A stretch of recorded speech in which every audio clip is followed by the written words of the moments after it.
This is the World Challenge devotion for Monday, June 27th. The One Who Gives Us Strength by Gary Wilkerson. When you cover up or repress certain emotions like pain, hurt, sorrow, or fear, it's generally because you don't want to deal with them. The problem with doing this, though, is that we're not built to repress certain elements of our lives. We can't repress pain without also repressing joy. We can't repress fear without repressing peace. This is why God says, "Bring it all to the table. Bring your fear, and I'll teach you peace. Bring your pain, and I'll teach you comfort." Jesus clearly states, "Blessed are the poor in spirit, for theirs is the kingdom of heaven. Blessed are those who mourn, for they shall be comforted. Blessed are the meek, for they shall inherit the earth." Matthew 5, verses 3 through 5. Well, a lot of Christians in the United States don't believe in mourning. We act as if grief comes from a lack of faith in God. If we repress sorrow and pain, though, we'll never receive a full measure of God's comfort. Recently, in my own personal study of the book of Psalms, I realized that reading these verses was almost creating in me a sense that I needed to stop.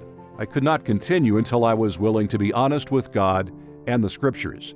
Since I faced some serious issues in my life, I actually got out a yellow notepad and started writing things down. I had to admit, here are 5 or 6 things over the past 10 years that hurt deeply, and I tried to bypass dealing with them. I had to admit that this grief and pain could be good because joy could come out of this place. I see God protecting us by getting us out of storms, but also sometimes by keeping us in the storm.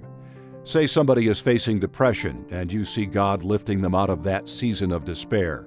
That's wonderful. At other times, though, you see that God is keeping a person in a tough position. Instead of taking them out of the situation, He gives them peace in the midst of that storm. That's wonderful, too. Our assurance is that God is protecting us no matter what we're going through. When Paul wrote, "I can do all this through Him who gives me strength," Philippians 4, verse 13, he was not ignoring or repressing the pain in his past or present circumstances. He simply knew God would comfort him and see him through. World Challenge, transforming lives through the message and mission of Jesus Christ. Visit us online at worldchallenge.org.